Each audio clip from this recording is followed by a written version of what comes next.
रहेले पलमुआ खुश रहेले सखी रे खुश रहेले पलमुआ खुश रहेले खुश रहेले पलमुआ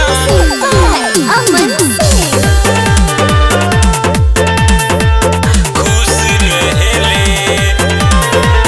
बोलेले प्रेम के बोली बड़ा मन भावे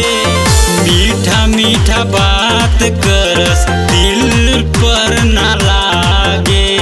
दिल पर ना लागे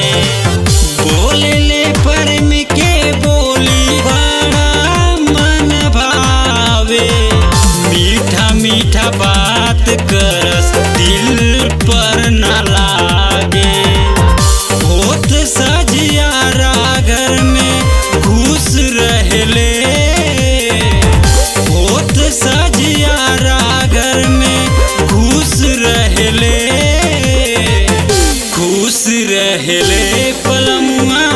खुश रहेले सखी रे खुश रहेले पलमुआ खुश रहेले खुश रहेले खुश रहेले पलमुआ खुश रहेले नजरी से हम के ना दूर कबो रखेले हर घड़ी हमरे चुरतिया निरे खेले चुरतिया निरे खेले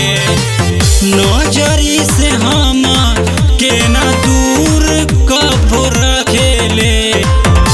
हर घड़ी हमरे चुरतिया निरे खेले बबलू प्रेम से ना कमलेश झूठ रहेले बबलू प्रेम से ना कमलेश झूठ रहेले खुश रहेले पलमुआ खुश रहेले सखी रे खुश